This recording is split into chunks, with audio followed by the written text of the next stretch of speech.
Good morning, everybody, and welcome to our session today. If you, like me, are in Alberta, it's a very snowy morning, and across the province, I expect many of you woke up to a white morning today, but I know we also have people from other parts of the country and other parts of the world who are having a different kind of weather, particularly those in the southern hemisphere. So welcome to those of you who are near and far. My name is Sharon Spicer. I'm a physician in Calgary, a pediatrician at the Alberta Children's Hospital, and my area of practice is with children with pediatric feeding disorders. And today I'm very happy to have all of you here as we have part 2 of our sessions on eating, feeding, and swallowing for children on the autism spectrum.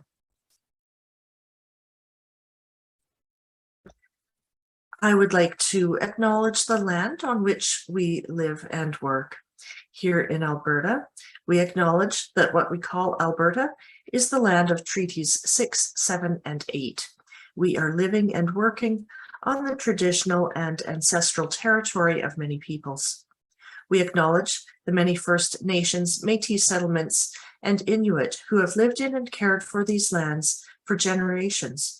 We're grateful for the traditional knowledge keepers and elders who are still with us today and those who have gone before us. We make this acknowledgement as an act of reconciliation and gratitude to those whose territory we reside on or are visiting. And provided from our colleagues in Ontario, we are currently working on the traditional territories of the Mississaugas of the Credit First Nation, the Wendat Nation, the Petun Nation, and the Seneca Nation, also part of the Haudenosaunee Confederacy. When we think of our commitment to reconciliation, we think of Indigenous communities with food insecurity, health inequities, and limited access to medical services. We do a land acknowledgement to renew our personal and professional commitment to work towards dismantling health inequities within these communities and other marginalized communities. As we get started today, I just want to make a couple of housekeeping announcements. Many of these things will be familiar to many of you already. If you have comments during the presentation, you can enter those into the chat box and select all panelists and attendees if you want to make your comments publicly visible. Speaking as one who has been a speaker previously, it is very difficult as a speaker to actually note and attend to chats that are written. So I would suggest that you use the chat box for communicating with others who are on the forum rather than with the speakers directly. You will have a time at the very end of the presentation to ask questions of the speakers, and that is easier to do when they are not simultaneously presenting and reading the chat. For note, and some of you will understand the background of this, that actually uses 2 different neurological sorts of pathways, and so it's hard to integrate those together. So the chat box is available to use. You can also use the question and answer box, particularly for questions that you would like to have the presenters respond to at the end of the session.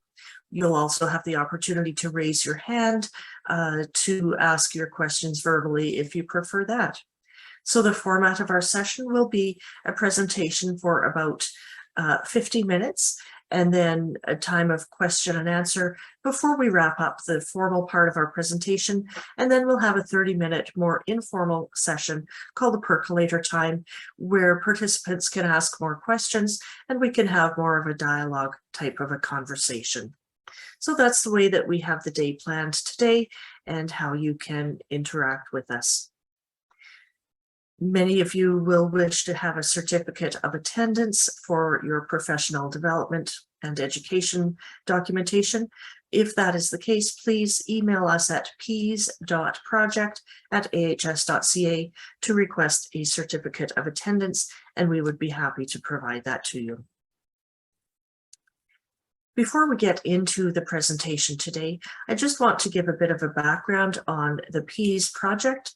The Pediatric Eating and Swallowing Project is a provincial quality improvement initiative with the purpose of developing a clinical pathway to standardize and improve the care of children with a pediatric feeding disorder, as defined by Godet et al. In JPGN in 2019. For this phase of our project, our target population is children in the ambulatory care setting.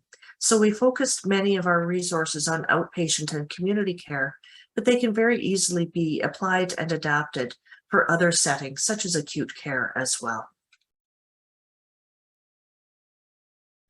More information can be found on our website at peas.ahs.ca.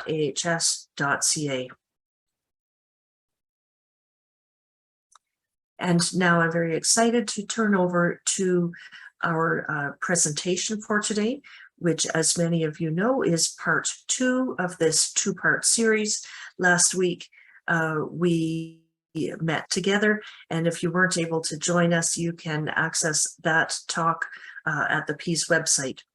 At that seminar last week, we had practitioners from Holland-Bloorview and Glenrose share from their team's experiences working with children who have autism as well as feeding difficulties, in particular highlighting the MOBSE approach with emphasis on the medical, behavioral, sensory, and environmental factors influencing their feeding.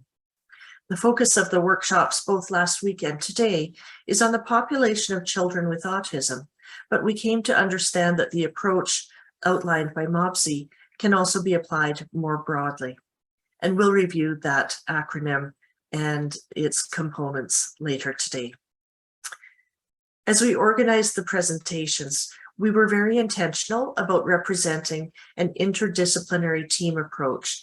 And I think the presenters last week demonstrated the importance of various disciplines and professions working together and each bringing their various unique training and perspectives. We know, though, that not all teams operate the same. Different skills and backgrounds exist, and not every team has every discipline. People are sharing and presenting from their experiences and from what they know, and it may not be the same across all teams. But part of the benefit of presentations like these is to highlight other ways of doing things. So I hope that we can all learn from the approaches presented today. I'm very much looking forward to this presentation. And now I'm happy to introduce our speakers for today. Ellen Robertson is a psychologist from Glenrose Rehabilitation Hospital in Edmonton. Rebecca Perlin, a speech-language pathologist from Holland-Bloorview in Toronto, and Tara Ward, a speech-language pathologist also from Glenrose in Edmonton. Their bios can be found in your handouts. And now I'm happy to turn it over to our speakers. Thank you. Thank you very much. And thank you for having me back again. I'm Rebecca Perlin. I'm a speech language pathologist at Holland-Bloorview in the feeding clinic and on the autism research team with Dr. Smile and Christy Raphael, who joined me last week. I'm going to take it one step further and then pass it off to Tara and Ellen. And again, our focus today is treatment. We talked last week about assessment. And now, how do we take what we've learned from that assessment and move towards treatment? But again, today we are going to focus on children with autism spectrum disorder. And again, as I go through this, you're going to hear me use both person first and identity first language. And I acknowledge that some people have preferences as to which they use. Our families have told us that they use both. And so I will be using both as I go through to respect those choices. Next slide. But I think when we think about children who are neurodiverse, we have to remember that they are different than their neurotypical peers. These are the children that keep us up at night. These are the ones who typical sort of strategies that we might recommend don't always seem to help.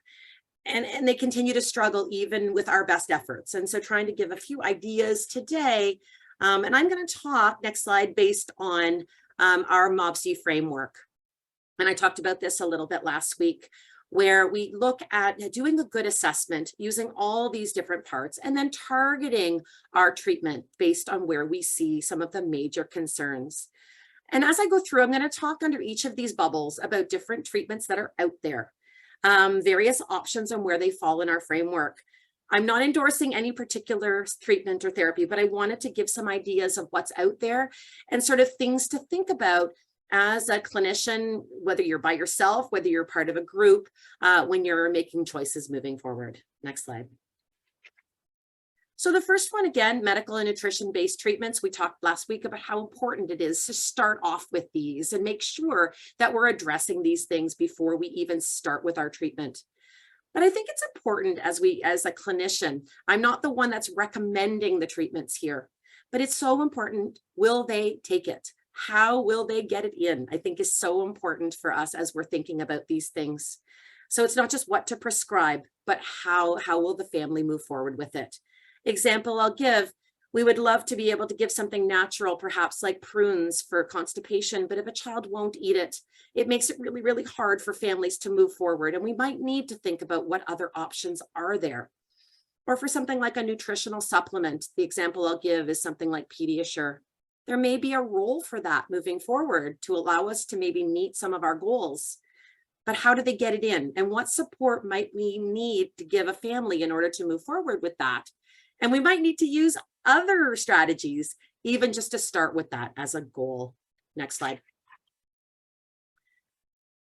Under our oral motor based treatments, again, we might look at these if there are issues with strength and coordination, but truly only if our evaluation demonstrates that there's challenges in these areas.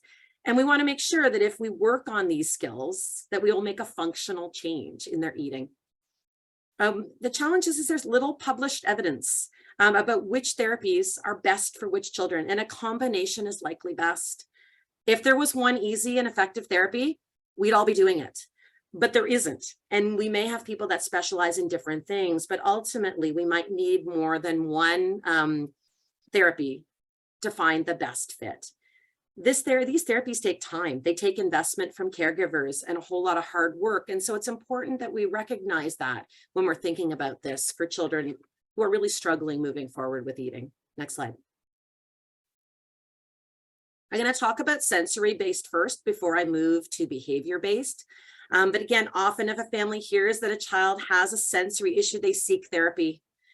It is a complicated topic. Sensation is challenging and it can be very difficult for each individual child. We hear about sensory integration therapy, and we hear about different methods of systematic desensitization, and they can be very helpful in many ways. But very rarely are these treatments perfect in and of themselves. We need to find different ways to use them with other things as well. And so we need to think about what else might we need to add to these treatments to be able to help a child move forward. And I'll talk a little bit more specifically about a study that we did looking at the SOS therapy that was created by Kay Toomey nearer to the end of this. Next slide. When I talk about behavior-based treatments, behavior can be used to teach a variety of skills, to think about what we think about as behavior. But these areas can be very controversial depending on how they're implemented. And I'm not going to get into them specifically here. But if you look in the literature, this is the area where most of the evidence is found. And there are many individual case reports and small cohort studies that have been reported. But this brings us back again to which clients benefit from which therapy. There is a role for including behavior-based treatment in a child's feeding plan, or including feeding in a child's behavior-based treatment. But again, rarely alone. And we really need to figure out again, what is the goal? And I think you hear me keep saying that over and over again, because without a family deciding on what their goal is, it makes it hard for us as therapists to make sure that we're finding something that's going to be helpful for them. Next slide. In terms of environment-based interventions, we've all talked about these, setting up structure of meals, looking at where a child is sitting, providing developmentally appropriate foods, looking at the timing between meals and snacks and distractions.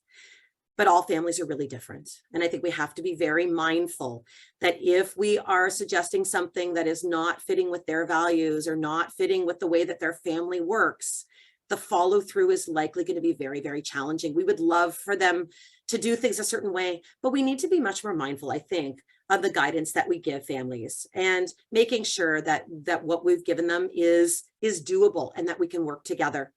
The example I'll give is a distraction.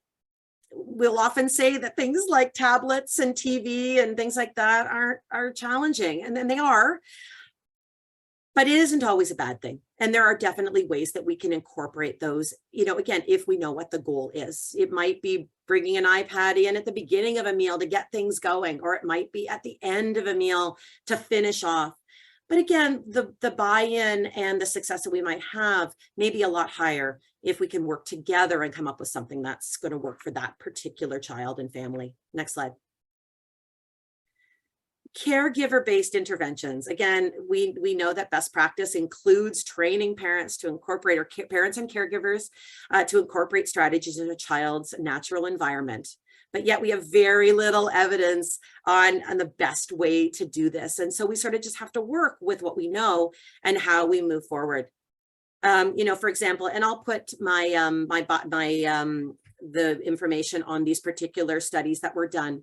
But there's a study that was done by Sharp and colleagues, 2014, where they looked at parent training curriculum delivered in a group format. And they really didn't find an improvement in feeding behaviors or in the child's intake. And then there was another one that Johnson and colleagues did in 2019, where they looked at parent training but provided individually. They definitely saw some improvement in behavior and some improvement in the way that a parent felt, but they didn't measure intake. So we don't really know what came of that. But if we look at these other types of interventions, like responsive feeding, which comes from the responsive parenting movement, the Get Permission approach by Marcia Dunn Klein, the division of responsibility by Ellen Sater. These are examples of other interventions that look at caregiver and the way a caregiver interaction. But we have limited guidance on how do we implement these things with children who are on the autism spectrum. Some of the examples that we have are from the obesity literature, where they've looked at responsive feeding in children where obesity is a concern. It was interesting what they found, that they found what we expected they found, right? That controlling feeding strategies are counterproductive and they may affect a child's eating behavior. But it was the causality that was really hard. Did parental behavior cause the feeding challenge? Or did the child's feeding difficulties cause the child to become more controlling? And so it's going to be really important that we take those things into account when we're thinking about using a model like this. Wang and colleagues in 2022 looked at responsive feeding in children with autism as they transitioned to more solid foods. And again, they said, yes, of course, interaction and emotional communication between parents and children is so important. But they said that, look, a core feature of autism spectrum disorder is social skill challenges, and poor emotional communication between parents and children can sometimes make responsive feeding really difficult. So I think we have to be mindful when we're recommending strategies on how challenging this can be. Next slide. So ultimately, feeding difficulties, when we're looking at them for neurodiverse children, they're difficult to address. We have limited data on the effectiveness of our therapies, and we need to be mindful of which therapy approach might work for which child, and likely it's going to be a combination. We've seen some interventions that increase parent satisfaction and they're feeling good, but it may not improve intake. And some interventions increase volume, but maybe not variety of foods. And so again, it keeps coming back to, what is our goal? And we need to always consider anxiety. We certainly know that anxiety is a big piece of this. And has it been addressed? And how are we incorporating that? Next slide. I'm going to talk about two studies that we did. And really the purpose of this is only to give you our lessons learned. And I hope that you're able to take some of these as you move forward with some of your clients. We did a study where we looked at the sequential oral sensory approach, the SOS approach that was designed by Kay Toomey. And the reason where this came from was truly Dr. Smile, the physician that I work with, asking us, what is this approach, and how do you use it? And is it something that we should be doing more of? And certainly we looked at an intervention group where we followed the SOS protocol to the letter of the law, and we compared it with a group who received parent education. And here were our lessons learned. That many of us are using the techniques and we find them really, really helpful. But following the protocol for every child is really, really challenging. And what is the reason for that? We don't necessarily know for which children this approach works best. We need more information on when and who we should apply this with. And certainly we saw that there were gains that were made, children gained, but they weren't maintained. And so that question is how do we continue to help families maintain gains even after therapy? And I think it left us with what else? You know, if we're going to use these types of strategies, which are good strategies, what else? What else should we be looking at? Next slide. And the final study I'll talk about is our Project Leah, we called it, and it was learning to eat at home. And this was done in 2020. And this was actually before the 2019, 2020, before the pandemic. And we presented this at the Feeding Matters conference in 2021. And this was really where we put our MOBSE approach into practice. We had 15 preschoolers with a diagnosis of autism spectrum disorder and reported food selectivity. We completed a multidisciplinary assessment, and then in collaboration with the parents, they chose 3 goals. We did 12 one-hour virtual treatment sessions, and we used our OTN platform. And it was 1 or 2 therapists, depending on what area was the area of focus from the MOBSE assessment. We did pre and post measures with the COPM, the Canadian Occupational Performance Measure, a 24-hour food diary, and satisfaction questionnaires. Next slide. What we found was that people liked virtual. Parents liked it, it was feasible, and it was satisfactory. And we did see clinical significant change on the goals that were set by the parents themselves. And we didn't see number of foods eaten change, but by week 12, about half of the participants showed increase of vegetables, grains, and fruits, which was for some of them their goals. But more importantly, our lessons learned. Next slide. That truly medical factors like constipation impact feeding. And it's so important to add those in before intervention begins. The importance of assessing nutrition and having nutrition involvement throughout that was so helpful for our families.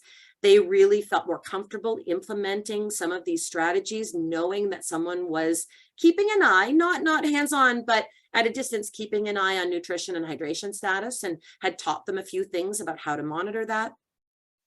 We certainly found that caregiver-child interaction played a really integral role, and we really needed to focus on the family.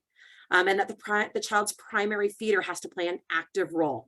They need to be the ones to set the goals, and they need to develop skills too. It's not good enough for me to do it, that we really need to make sure that we're working together to develop skills. And we learned to consider parent and child readiness for participating in a feeding intervention.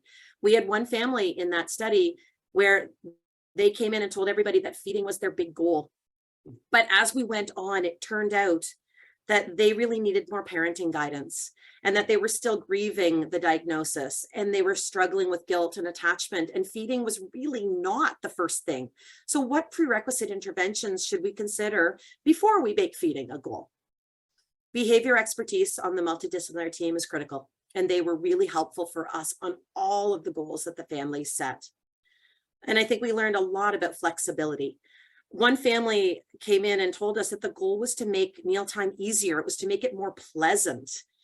I've never worked on I had not had a goal like that before. And I really had to shift my thinking, and I had to think about it differently. And it was life-changing for this family, and it was life-changing for me, that as we worked on making mealtimes more enjoyable, more pleasant, the family was able to gain a lot of skills. And to this day, that family continues to move forward with feeding. But that was what they needed to achieve to be able to move forward. And so with that, I'm going to pass it to Ellen and to Tara, who are going to continue to talk about their experiences and back to that case that we introduced last week. Thank you. Thank you, Rebecca. I hope to be contingent in my response. I just got booted off, but I'm back on. So bear with me if some of this is redundant. But Ellen and I will now discuss the work we do here at the Glenrose as part of the complex feeding therapy team. So next slide, please. So for the next little while, Tara and I will talk about how we engage our families in the goal setting and the implementation stages of a treatment burst. We'll review how we write those goals, the goals that focus on strategy use and skill development, and we'll talk about how we use techniques from multiple approaches to target multiple areas of concern and really why we do this. We also have a case study to review for you that will outline our process. Next slide. We're very fortunate to have a multidisciplinary team, including registered dietitian, psychology, occupational therapy, and speech language pathology. This is really helpful when we consider how we combine these different approaches that Rebecca was talking about. Beyond each one of us and our discipline-specific lenses, we're a committed team of feeding therapists. We've all pursued continued learning in this area, and we find it really important to make time to consider one another and the contributions that each discipline can really bring among these many approaches. We're all assigned elsewhere in the Glenrose as well, so we've had to be pretty creative in how, as a team, we approach feeding intervention in a way that is supported by literature, but also supportive of individuals with autism and their families and considering their needs first. We've been developing our programming for several years now, and we really continue to evolve as we learn more. We acknowledge that we are a tertiary site, and so we're aware that not all feeding therapists will have the same setup that we have, the same access to other professionals and disciplines, or maybe even the same kinds of child presentations. Today, we're asked to present on what we're currently doing for autistic individuals experiencing difficulty with eating, feeding, and swallowing. As this is an area of interest for so many of us, in doing so, we just hope that there can still be learning despite some of the differences that happen and are occurring across providers and programs in the province. Next slide. So we're including here a brief outline of our process just to highlight how we're trying to provide that guidance to families and further obtain the information we need to make sure that we're best matching the approach to the child's developmental level and interest. This also allows us to monitor the nutritional well-being, medical stability, and really importantly, that readiness to engage with the feeding therapy process. Again, we're a tertiary level site, so kids are coming to us with a complex presentation that requires highly specialized intervention. The child and family either typically don't have a community team in place, or they have a team that isn't set up to provide the level of care that they need for feeding. Additionally, we do require that multidisciplinary assessment that was reviewed last week to have been completed as a prerequisite, just to ensure that the child and the family are stable and they're ready.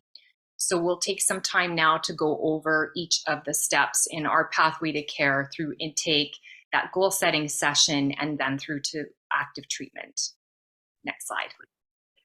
So once families are accepted, we complete an intake call to introduce our service, our process, and essentially get the ball rolling. We let families know from the beginning that this is a team approach and they are involved at each phase. Some critical discussion points that will inform treatment planning at this point include: what has feeding therapy looked like in the past?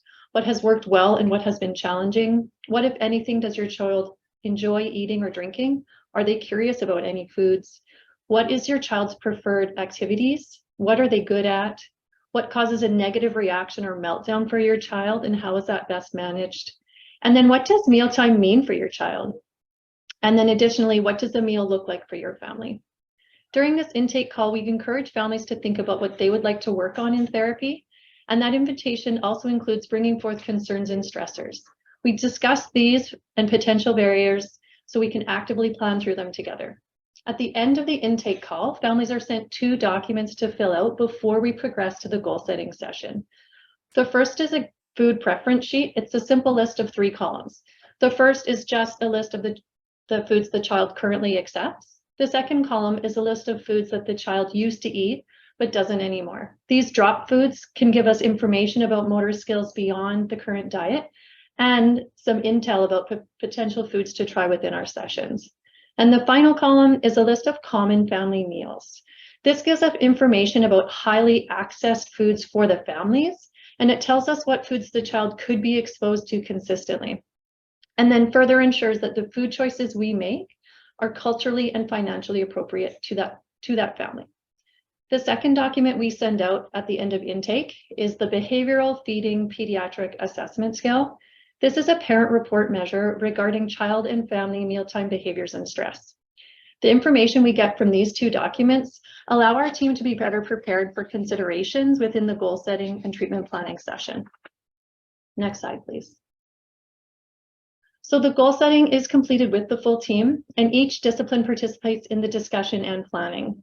Objectives within that appointment are to identify what's the best first goal that we will approach in the episode of care, what targets and strategies will be used to work towards that goal, and which disciplines will be involved. We discuss frequency of appointments and also what will intercession or work at home look like. As this discussion evolves, family goals and treatment targets often shift or get reprioritized, which showcases to us the value of family input in the planning stage. All potential goals are then charted to capture the family's preferred area of focus now and for future consideration. Considerations are an important part of feeding therapy, so this discussion isn't limited to just food chaining or rewards. We will talk just as much about language level, food rules, sensory aversions, and building confidence and self-worth. Within this appointment, we also identify what are the known and or potential signs or markers of discomfort versus stress, and we discuss how we will manage those situations and learn from them. Once the goal setting session is complete, we as a feeding team meet for a debrief when we just confirm which disciplines will be involved and when, which approaches will be used, and which strategies will be helpful given any barriers identified. Once confirmed, we send that completed goal wheel to the family that outlines the what, by whom, when, and how of feeding intervention. Next slide, please. So the goal wheel is essentially used as a notation system and a treatment plan. This discussion results in populating a goal wheel that looks something like this. So under our environmental goals, we list ideas to decrease food-related distress and try to establish consistent and sustainable mealtime practices. Along with the family, we identify clear expectations and rules to prepare for consistent times of hunger and fullness. We also discuss how the division of responsibility looks to you as a family who is stressed about their child's eating, feeding, and swallowing, often with reassurance from the dietitian about their current nutritional status, the nutritional risk, and a monitoring plan within the block of treatment, which then allows the conversation to move on to actions and strategies. Under skill development goals, these can include the obvious oral motor goals of biting, chewing, and spitting, and how frequency or repetitions will be important for other considerations that the child might have, such as oral motor apraxia or DCD.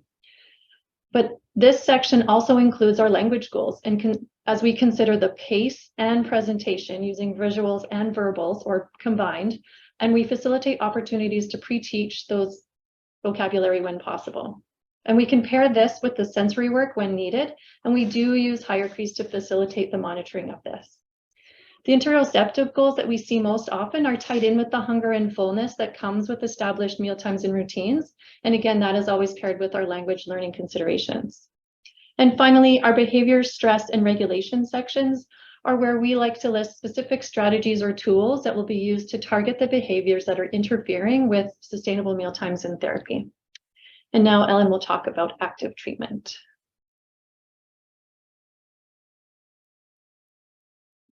There we go. As Tara mentioned, after that goal setting session, we can then consider what stream of treatment would be most helpful. And this is a consideration that we discuss with the family as well. So we think about the method of delivery. For example, will it be virtual? Will it be in person? Who will be involved in the sessions? So which disciplines are required to be present based on the goals? Is it parent only? Is it parent and child? Some other considerations, again, communication method and style, language level, attention, sensory needs, just to name a few.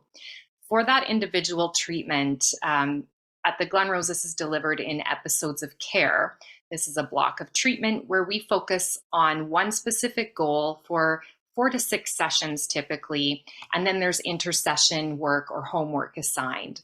When an episode of care is complete, we do typically recommend a treatment break and then re-refer for another round if and when that's necessary. As I mentioned, the individual treatment can be virtual, it can be in person. We've also done a hybrid model if that works best for the family. Another approach that we have had some success with is to ask parents to record video of that intersession work and then send it to us. And then we can meet with parents to discuss, provide feedback, coaching, and refine some of those strategies.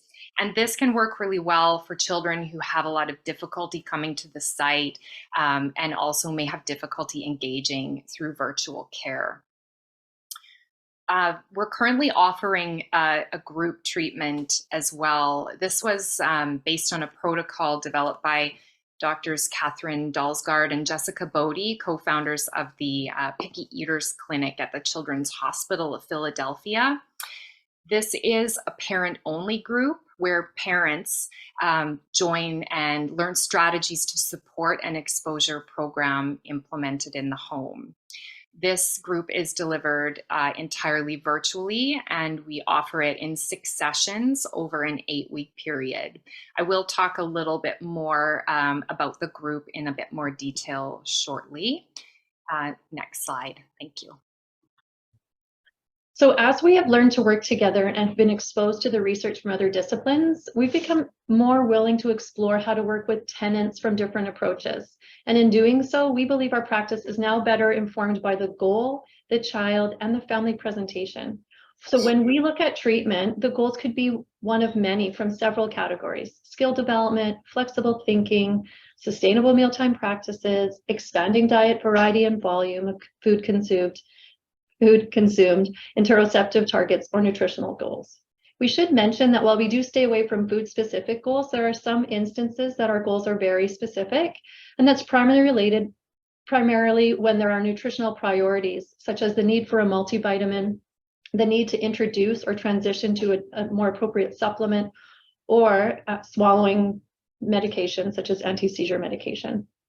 Our services are now influenced by several approaches, including responsive feeding and its commitment to holding space for parents to process the difficult feelings experienced in their feeding relationships and value that as integral as a means to decrease stress. This approach supports the offering of resources and psychoeducation to build resilience and anxiety management skills in parents and children. And we have seen the dramatic impact that has had on our feeding therapy practice.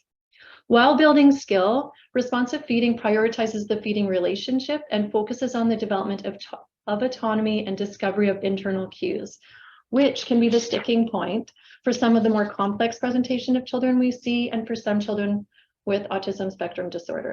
So while we admire the approach, it doesn't always meet the needs of everyone, and so we still incorporate other approaches, including SOS.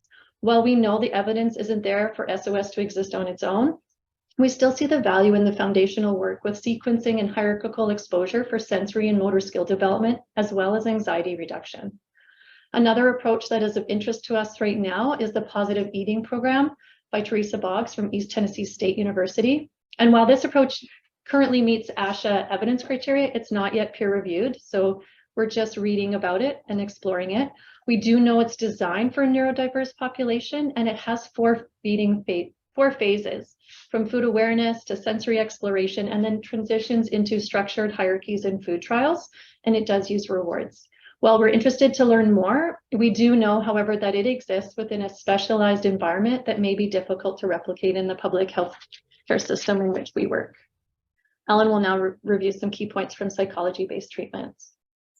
So the next several approaches on the list are all under the umbrella of cognitive behavior therapy and related techniques. we commonly talk about anxiety in relation to selective eating and autism spectrum disorder. And when we consider the overlap between anxiety and extremely selective eating, we started to look into how we can blend together what our experienced feeding therapists are already using and address then some of that food-related anxiety more specifically. So when kids and parents are reporting that anxiety around food and identifying this as a barrier to diet volume and variety, where do we take this, and are there specific new protocols or treatment approaches? There's some really interesting work coming out based on the evolving understanding of avoidant restrictive food intake disorder treatment. Currently, there's no gold standard as of yet for ARFID treatment, but lots of promising work that can also align really nicely with other approaches. I'll note that much of the research now is based on neurotypical kids, but we also know that, again, there's this overlap between autism spectrum disorder, anxiety, and ARFID, and these things can and do present together. And these approaches are currently being used clinically for autistic individuals. So there is a manualized cognitive behavioral therapy adapted specifically for ARFID, CBT-AR. It's not largely used in the kids that we see for several reasons. CBT is generally best reserved for older children and teens. It requires significant motivation to engage and a high degree of intercession work that a lot of families find quite difficult. Lots of considerations to be made for language, cognitive level, etc. Still, we find that psychoeducation piece about restricted and selective eating is very valuable. When it comes to treatment itself, though, we tend to focus more for the kids we're seeing on the behavior aspects than the cognitive aspects of CBT, although we do find that there can be value in the practice of some of those strategies, such as relaxation and deep breathing. The exposure approach is the protocol that I mentioned earlier from Children's Hospital of Philadelphia, and it's based on principles of known anxiety treatment, and it combines that with parent management training. This can be in a parent-only group setting. It can also be delivered as a combination of home and in-session exposures with the therapist. So parents come in for their part and they're taught these behavior management strategies and learn to use this daily exposure program at home, where children are asked to chew and swallow several small bites of non-preferred or novel food. If children are wanting to participate and able to do so, they can also attend in-person sessions for those food exposures. But the program can be done without child attendance. The timed exposures then take place once per day, and children gain access to a motivating reward once they're finished. They're still offered their preferred foods, they're still offered their regular meals, whether they complete those exposures or not. So the goal with this approach is to become more comfortable with trying small bites regularly of new foods, as those regular exposures can really lead to a decrease in the distress around novel foods. The child's then habituating to those novel foods through exposure, practicing that thing that they tend to avoid to increase the comfort level. And through habituation, the brain gets used to those different experiences and learns to accept different things. So I'll note again, the pilot for this protocol did not include children with autism spectrum disorder. However, the authors do frequently use this approach for autistic individuals in a clinical setting. Parents then are focusing on that long game of tolerance of unpleasant sensations and tastes in small, predictable quantities at very predictable times. The introduction of new foods is then to become a regular routine, completed at the hungriest time of the day, but most importantly, same every day. And just remembering as well that exposure is always gradual. It's a gradual process. I also, a quick note here, if anyone is interested, there's also a program under development at Children's Hospital of Philadelphia that was designed for autistic individuals from 8 to 12 years of age.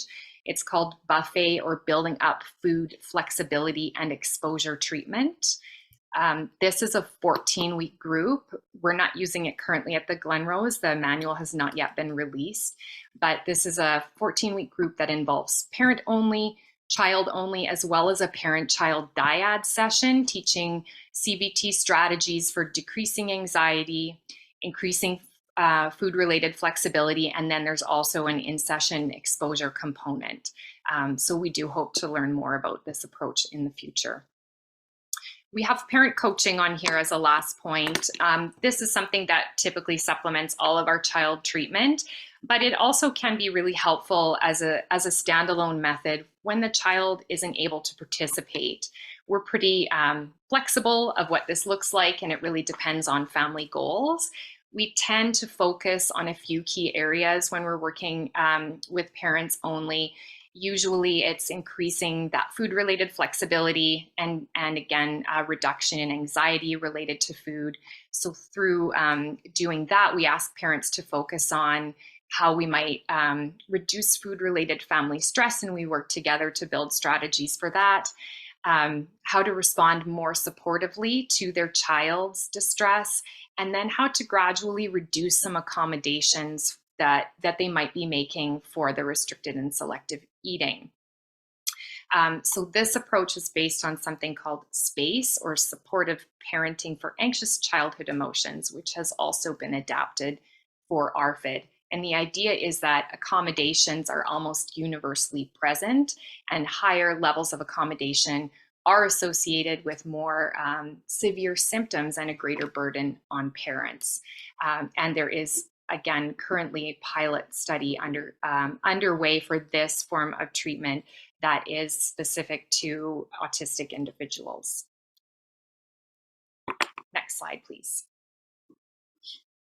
So as you can see, we're taking from a lot of different approaches, and our treatment approach then becomes really highly individualized.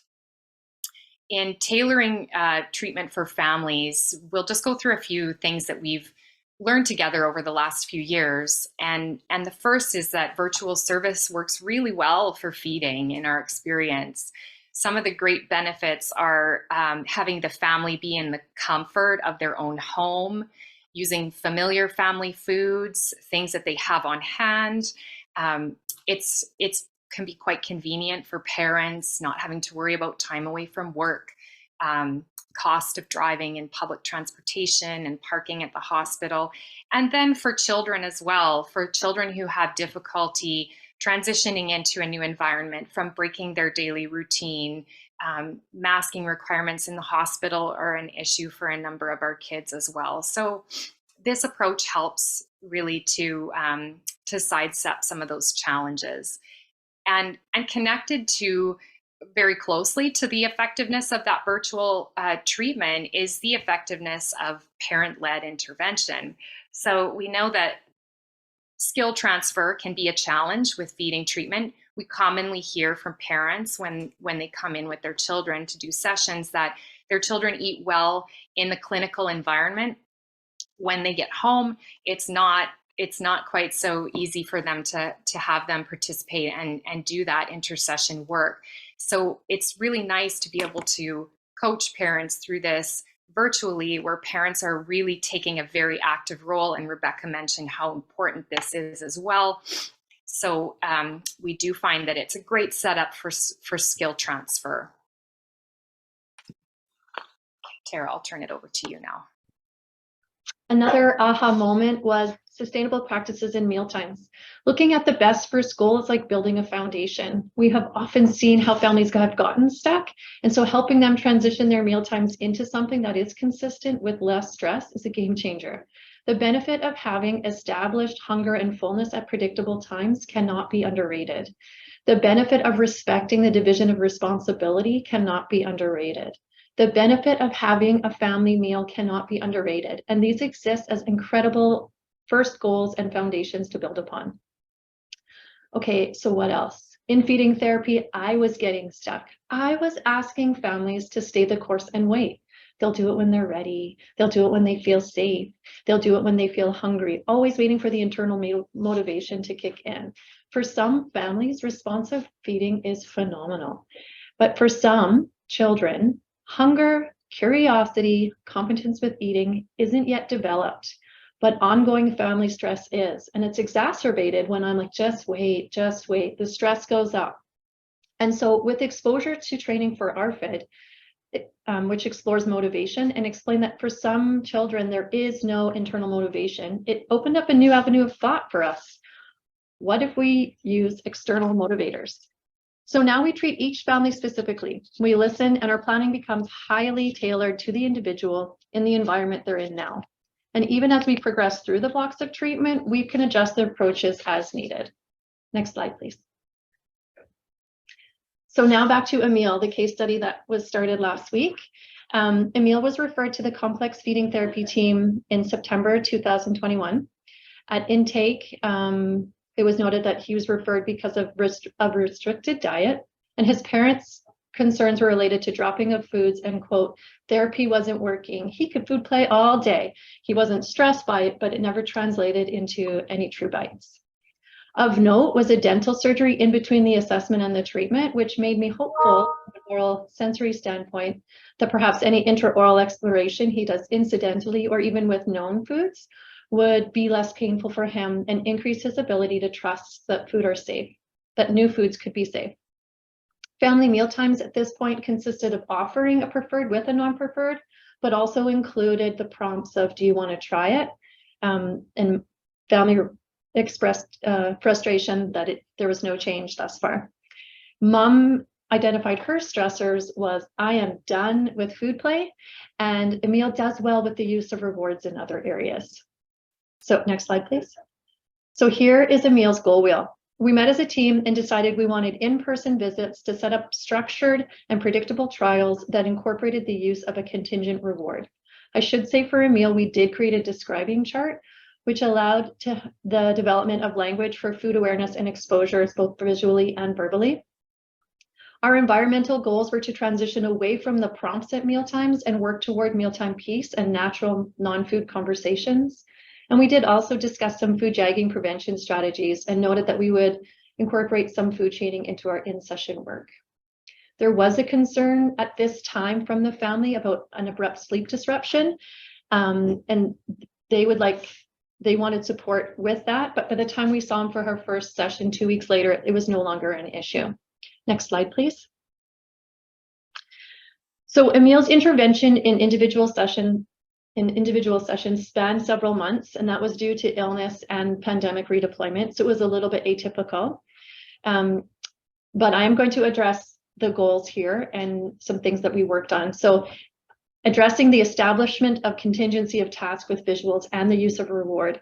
So I did a visual sequence. Emile checked in, came to the hospital, checked in and admitting. He put on a mask. He walked down the hall and checked into the chatty center, which is where we do our treatment in-house. He transitioned into the feeding room and washed his hands, where he was then rewarded with a timed screen interaction and praise. This is the use of reward we were talking about. This helped him transition into the building without difficulty for future sessions. It set the stage for the use of visuals to outline the routines and included the contingency with a reward. This was done within our sessions and at home using, in sessions we use ChoiceWorks, and for our virtual families we use Lesson Picks. These tools are flexible enough that they can be easily modified within each day and sent to the family that day. So we really like them. To help build vocabulary, we did have our describing chart, which allowed us to introduce visual and verbal vocabulary. And we introduced the concepts of big and small, and also action language. We wanted to practice changing the foods. That's what we do when we eat, we change it. So we explored pressure, breaking, crunching, squeezing, moving, gathering the big and little pieces. In terms of exploring his levels of interaction through sequences, initially we provided a oral visual sequence and responded to Emil's verbal and nonverbal cues with food exposure. So he noted a negative tilt to smell and some strong finger splaying to tactile. So we focused on those areas of discomfort and we tried to establish consistent opportunities for learning, but we had to make it worth his while to re-engage, teaching him to be the agent of change. We would then present the sequence in modified amounts, working back up to that level of discomfort again. Remember, it's discomfort, it's not stress. And then we repeated it. We increased the tolerance of yuck. Emil loved numbers, so he got to choose how many repetitions or for how long a hold was at a level. So this is in keeping with the SOS and some of the PEP, positive eating approach, which I know that popped up in the chat, it's PEP. However, this time we're going to shift to external motivation and introduce a reward into our schedules and our sequences, which is more in keeping with what Mom identified as a strength for Emil and something she wanted to explore. Despite not having increasing levels of interaction as a goal, we were able to move up to some oral sequences. But again, our goal was establishing systems to help in future therapy. In between each sessions, we ask family to maintain the level of interaction achieved within the appointment using the strategies explored and the motivator of their choice. For Emil, his motivating reinforcers were writing numbers on our amazing whiteboard wall in the Chatty Center and or watching small segments of Yo Gabba Gabba videos. So in the end, what happened? Emil was referred to us in September, and by November, Mom was reporting he was spontaneously nibbling more foods than ever, and that he was around more in the kitchen during cooking, which gave us confidence that he's learning how to adjust in the moment to feel safe, but still staying in the moment. This is learning and a measure of success for Emil and his family. Our in-session success was that he transitioned easily into the room. He no longer had difficulty wearing a mask, and he was able to participate as a teacher and a learner in the sequences with most foods, and with some coaching was even able to lead Mom through sequences and appeared to enjoy that. By the end of the treatment block in January, we celebrated that Emil had spontaneously been seen to dig through the grocery bags at home, touching foods, and he joined at the sink to wash foods and also stood by during meal prep.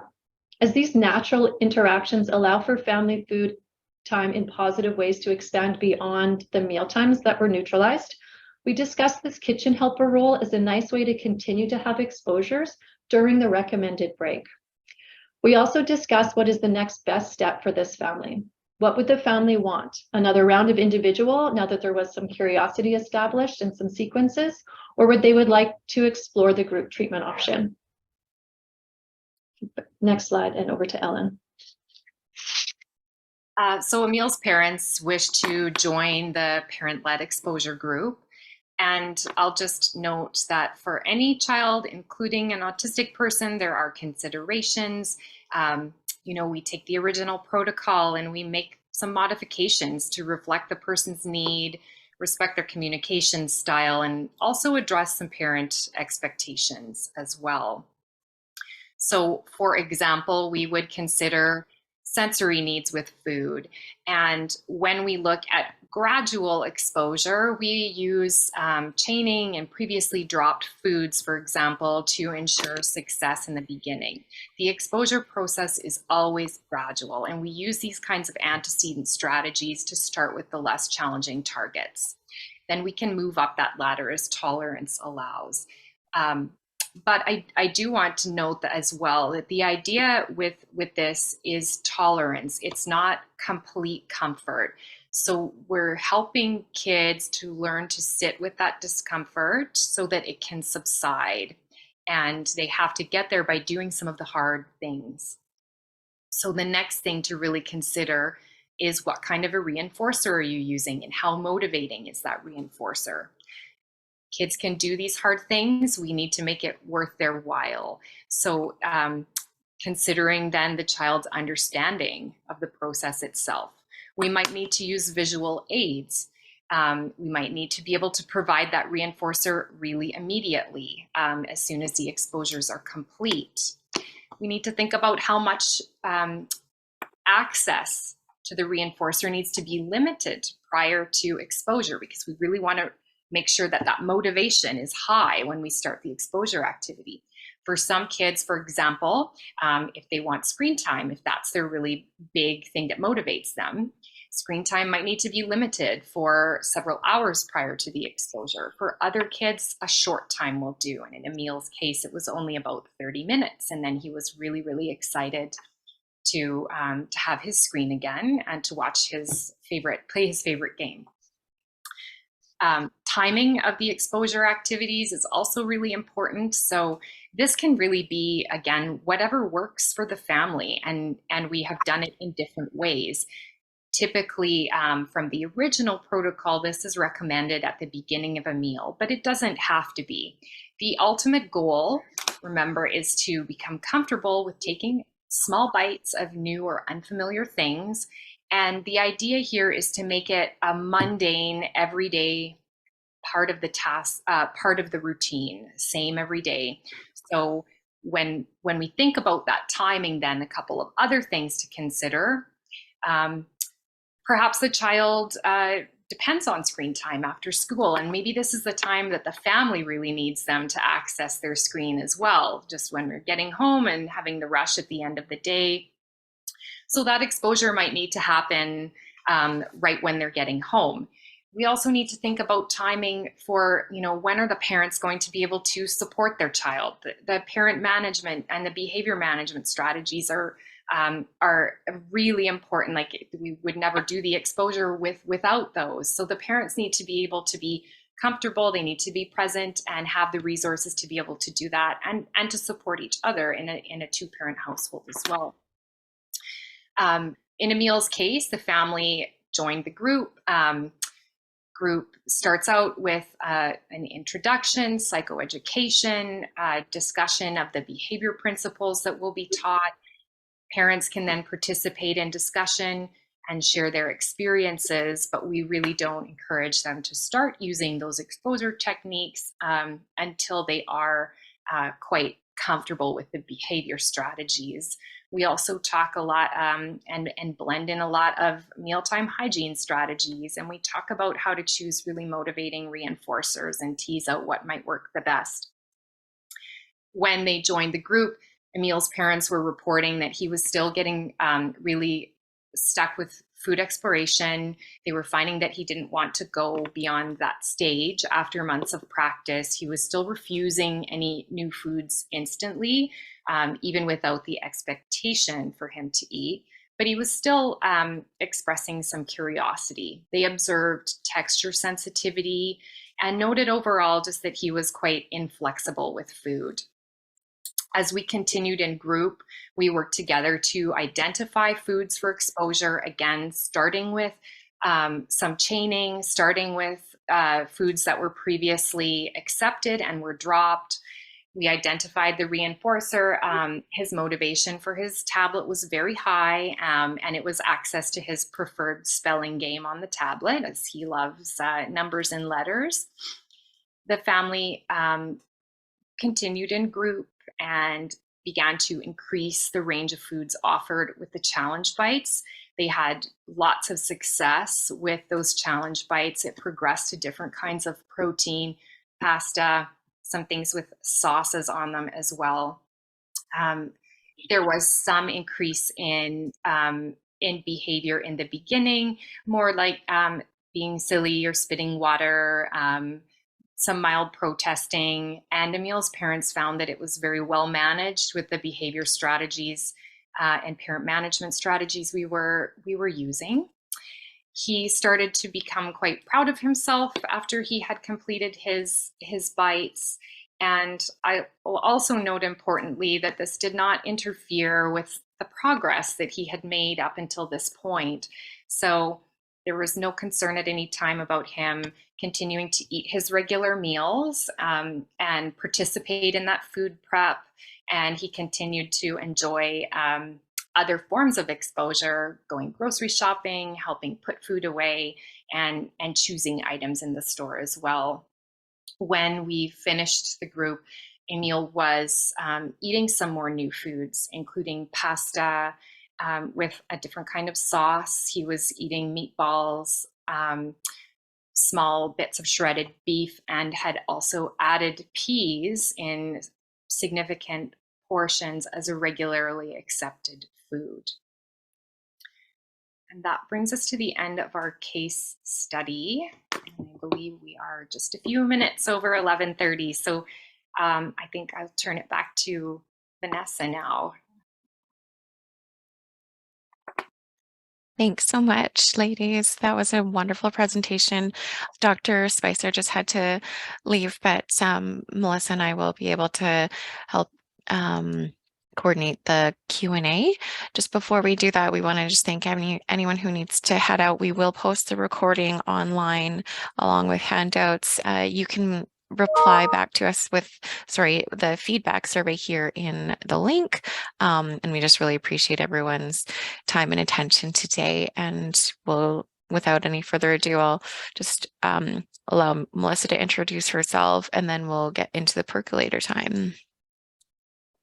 Hi, my name is Melissa LaChapelle. I'm a registered dietitian and co-chair for the PEAS Standardized Practice and Education Working Group. So thanks so much for an excellent presentation today. We do have several questions in the Q&A, and I just encourage anybody else on the line who has questions to add them using the Q&A function. So one of the first questions we have is, how do community OTs refer families to you? So this is directed at Ellen and Tara. And how long is the wait list on average for families?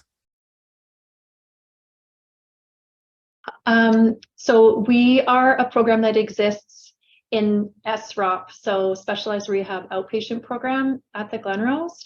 And so we do have inclusion criteria, so it needs to be a tertiary level presentation where there's complex needs, and a multidisciplinary assessment needs to be completed first. I hope that we mentioned it. We don't no duplication of service. So if there is like a multidisciplinary team in place, then there needs to be a documented case for why that team wouldn't be able to meet the needs of that family.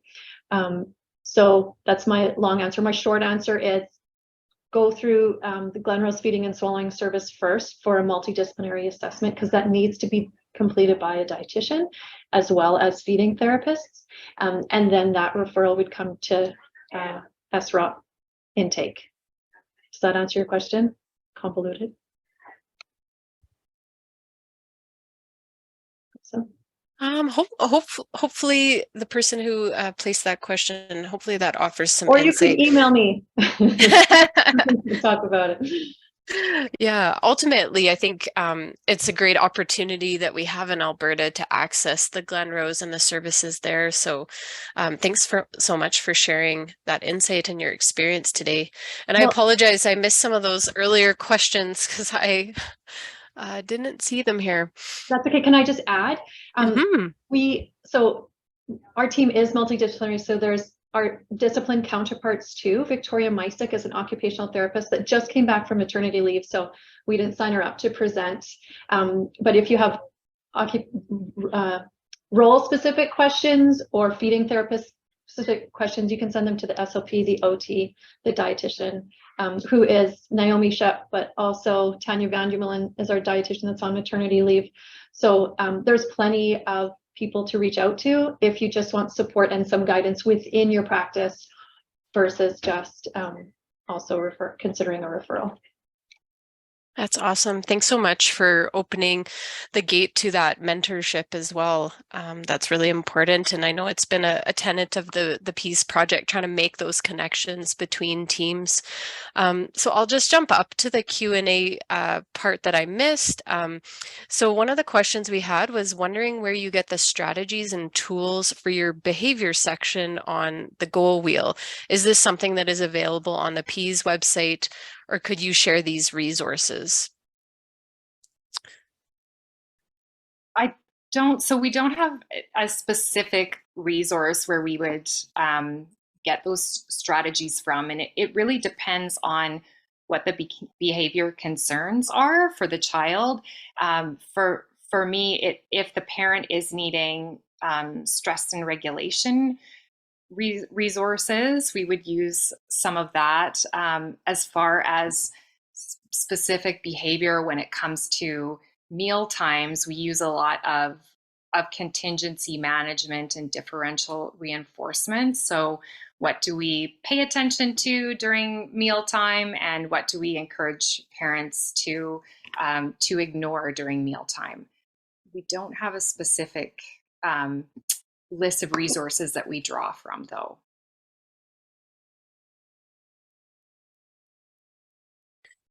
Okay. But again, sorry to interrupt, but again, if you have a specific case in mind, feel free to reach out and we can brainstorm together. Yeah, that would be great. I know that previously we've had questions come up about the management of children with autism or persons with autism, and certainly we tried to include a few resources on the website, but yeah, certainly this could be an area for future development on the PEAS website. So definitely interested in maybe this group's feedback on that, and maybe in the future some additional collaboration. Can you give some additional examples of external rewards to get kids to eat and their reinforcers? And is this something you would use only in neurodiverse children? Yeah, so we've actually used a number of different rewards, and really it comes down to having that conversation with the parents about, you know, what does being motivated look like for your child? What signs do you notice in your child when they're highly motivated? What gets them really excited? I mean, oftentimes it comes down to the tablet, but sometimes it doesn't. And we have the odd child who comes in and the parents say, yeah, he won't, like, he'll just say, okay, fine, don't give me a screen then. We've had other children who are actually extremely motivated just by parents clapping and singing their favorite song for them as they go along, things like stickers and bubbles. So it's really about, you know, what is motivating for the child. It's quite individual and it varies from one kid to another. With some older children who can, you know, delay that gratification a little bit more, sometimes they have worked up to a bigger thing using a chart, like a family movie night, or the family has set aside a special game time right after dinner to play their favorite board game or something like that with them. So it's really, you know, as far as the imagination can go, but it's a fun conversation to have with parents too, because it allows you to really look into, you know, like what's getting really exciting for these kids, and lets you see like when is the family having a good time together, and being able to tap into some of those activities as well. No, this isn't used only with neurodiverse children. So the original protocol was actually based, they did not include autistic persons in the original protocol. So it can be used and is used with neurotypical kids as well. Great. Well, that's really good to have a different toolbox available for children, both neurodiverse and those that are neurotypical. Someone in the chat just gave a suggestion for a motivator, which is a toy that plays a song. And we like those types of motivators as well, because one consideration for external motivation is the immediacy. For some kids, it needs to happen right away, and then you can build up to like delaying it. And that's a discussion too, is how do you move away so it's not dependent on the consistent reward. But at the early stages, you want it to be immediate so that cause and effect is really clear. Yeah. So things exactly, and things that can be delivered, like a toy that plays the cause and effect toy that plays a song, a wind up toy, blowing bubbles, something like that can be delivered really quickly, can be really exciting for them too. Great. We have a couple questions related to incorporating the exposure approach. So how would you incorporate the exposure approach when it has to be completed in the home? In your clinic, you were doing it in the clinic setting and then following the division of responsibility at at meal times at home. Is this correct? For those of us with limited time with the families, and often a number of other things they're working on as a team, aside from just food, do you have some suggestions for how this might look? So to clarify our approach, we are largely doing the parent virtual group. So the exposure is then done at home by the parents. So the parents are joining the feeding team for for a weekly 90-minute long session where they are learning about how to implement the exposure in this didactic. They're learning how to implement the exposure, and they're learning the parent management strategies, and they're having a chance to discuss what that might look like. We talk about, potential problems that might arise, how you would solve those problems. We use role playing as well. So it's actually quite well lined out. And I apologize. I thought we had a slide with some references on it, but if I can send the reference to Vanessa, and if you're interested, it's really well laid out in the article from Catherine Dalsgaard and Jessica Bodie as well. And that's what we really heavily based our group on. And then if I could tag in, I think I'm just looking at Allison's comment there. Within the goal setting session, to prioritize those, and we didn't do them all at once. So with the family, talk about what's one thing that you want to try first, and then just chart your future goals. So the episodes of care really come handy for us. So we see them for 6 sessions and then we take a break. And so if you are, for people that are tasked with working on so many different things, I'm hoping that this would be a consideration, but like to cycle through the priorities. So do that division of responsibility at mealtimes first, like establish some mealtime piece, because that will go a long way as a foundational practice. And then take a break, focus on one of the many other things you're tasked with, and then go back and visit. And if there is reduction in stress and the family's ready to tackle the exposure approach, then maybe that would be a time to consider that. We find that we get more buy-in with parents because we only have 6 weeks. Like, listen, this is going to be hard. We're going to ask you to do hard things. We're going to ask your child to do hard things. Is this a good time to do this? And so when we do that intake, we talk about the scheduling. And then once we've got the goal wheel established and we send it to them, consider when you would like to start this based on other considerations. So I always say, are you moving? Is anyone having surgery, right? Is the child changing schools, like big disruptions? Think about a time that works for you as a family that you can focus your resources to this for 6 weeks, and then you take a break from it. And I think that is empowering to families. Like, they get to choose the when and the what at which time. Yeah, that's really insightful and really important. So thanks for sharing that additional detail. And I see a comment in the chat box that just really helps with that. That the advantage of the program is that you're focusing and narrowing in on those goals so that you can complete that work and don't have all those other competing demands.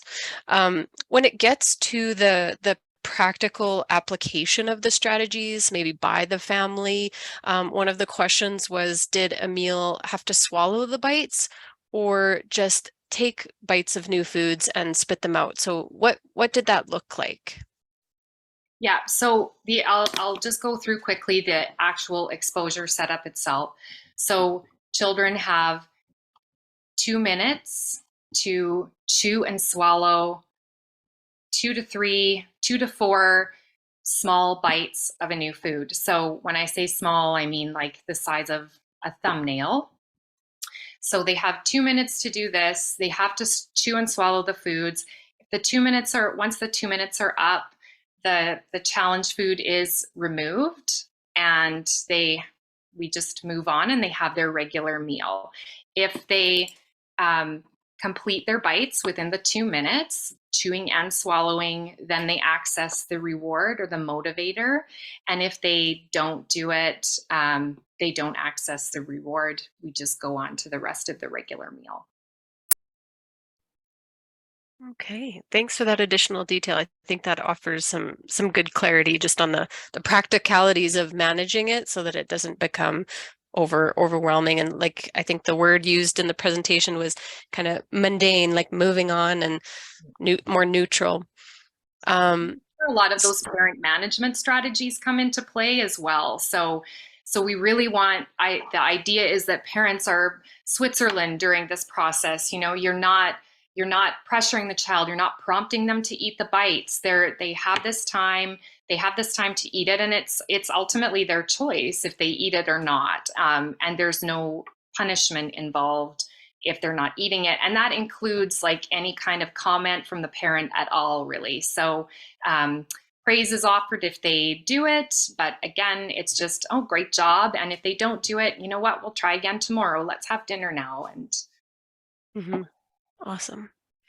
So we have a few more questions. At what stage of feeding treatment would you recommend the SROP intervention from the community OTs or community clinicians?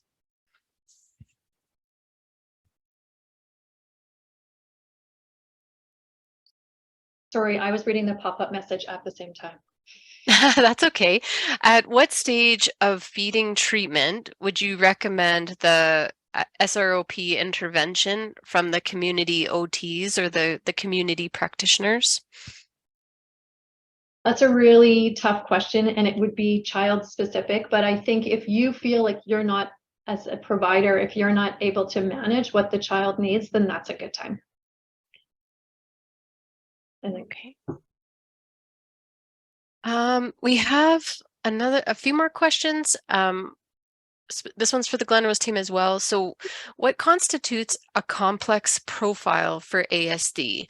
You mentioned that for children who may not have a community service or access to multidiscipline in the community, are there client factors that would make one child's situation more appropriate for your team rather than community services?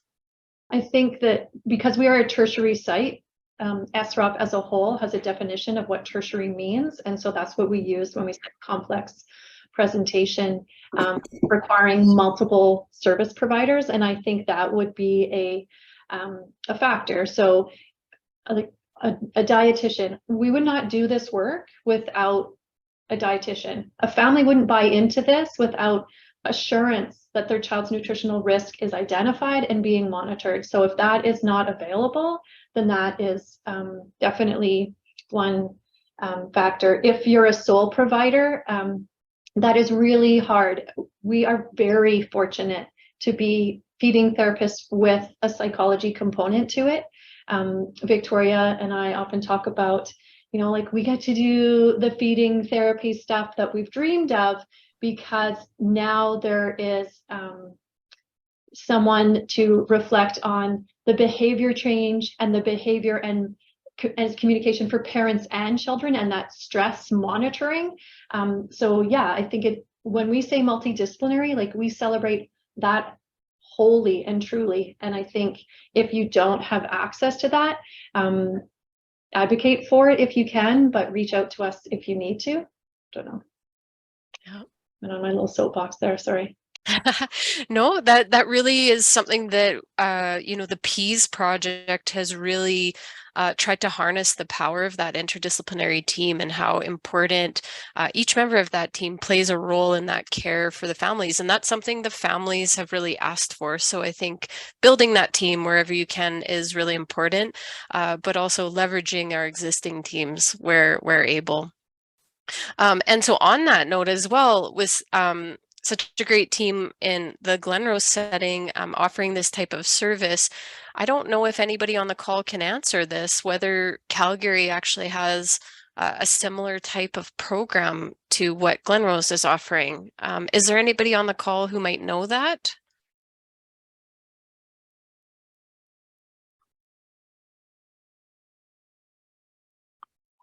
That may be something we can take back for follow-up if we're not able to answer that today, and add that to some of the additional Q&A that we were going to post.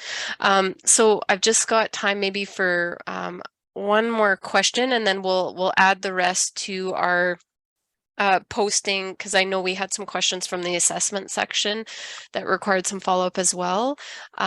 So interoception is something that was mentioned in the assessment process. How and when is interoception embedded into treatment sessions with children and their families? So for the most part, our interoceptive goals are around hunger and fullness, teaching children what that feels like and the learning through it. Interoception requires consistent opportunities to experience it and learn from it. So establishing a consistent mealtime with known, I guess, parameters of like when the child will be hungry, and then through eating, talk about feeding makes that hunger discomfort go away, and then you feel full or more full, and that should be comfortable to you. There is a lot of work, Mahler, I think is her name, Rebecca, check me if I'm wrong here, on this. She's an occupational therapist, and so like there is other work to be done in this area, but for us, we primarily focus on the hunger and fullness. And Ellen and I have discussed whether the regulation and the deep breathing practice that we do when children get into some uncomfortable phases, whether that counts or not. And we weren't sure, because we weren't like those sensations are incidental at times. We can't predict when they're coming, and we don't force them. So it's more a live response to it, as opposed to inciting the state of it. And I just add to that, and somebody had written it into the chat as well. Yeah, Kelly Meller, the OT. As part of her work, there's a lot of interesting studies that are coming out about interoception and interoception training. So definitely look into her work. There's also some studies that are being done around promise and recognizing other body cues, because it's not just for hunger, but also other things. So there's definitely some promising results coming out where we're working on actually training that and working on those things. But for many times we can't wait for those things to happen. So we want to incorporate it, like Tara said. And it may be something that we continue to work on while we work on other things. Great. So I think we're actually out of time, but I see we have a few more questions. So my apologies, we couldn't get to them all today, but we will add them to the list, and we will have our speakers today try and provide an answer response, and then we'll include those and we can post them to the website. So thank you again for a great presentation today, and thanks to our audience for some really great questions today.